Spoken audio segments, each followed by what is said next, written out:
كم مرة طلبت طلب من حد ورفضه؟ كم مرة طلبت طلب أو كنت عايز تطلب طلب، بس وانت رايح كنت يعني بتقدم رجل وتأخر رجل، وحاسس بالإحراج وحاسس انك يعني يا ترى اطلبه يا ترى ما اطلبوش، احسن هيقول عليا ايه، احسن يزعل مني، وهكذا. لما بنتردد واحنا بنطلب الطلب غالبا بيترفض. من تردد في الطلب أعان غيره على رفضه. يعني إن أنا لما ببقى رايح وأنا أصلا متردد، حتى لو الطلب ده كان مشروع وكان طبيعي، يعني مثلا لو أنت في الشغل بيطلبوا منك زيادات كتير عن شغلك أو وقت أطول، فأنت المفروض بتاخد زيادة في المرتب أو أوفر تايم، أي مقابل ما.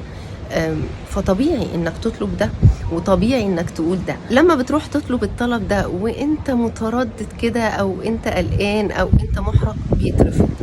ووقتها بتقول يا ريتني ما طلبت، هو رفض، وهو انا كنت عارف انها هترفض. في الحقيقة انت اللي خليته يرفض، لان احنا لما بنبقى مترددين بنوصل بطريقة ما هذا التردد للي قدامنا. الاتيتيود بتاعنا، نبرة الصوت، حركات الجسد، كل ده بيوصل بشكل ما في موجات كده للطرف اللي قدامنا، فبنسهل عليه انه يرفض.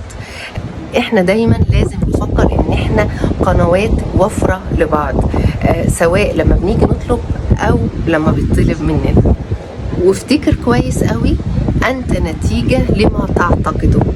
يعني اي حاجة هتوصل لها هتبقى نتيجة للاعتقاد اللي في دماغك، اللي بيبان على حركاتك ونبرات صوتك. اكتبوا لي ضروري في الكومنتات عشان نستفيد من بعض.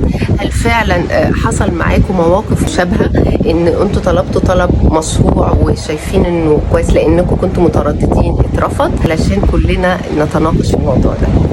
السلام عليكم.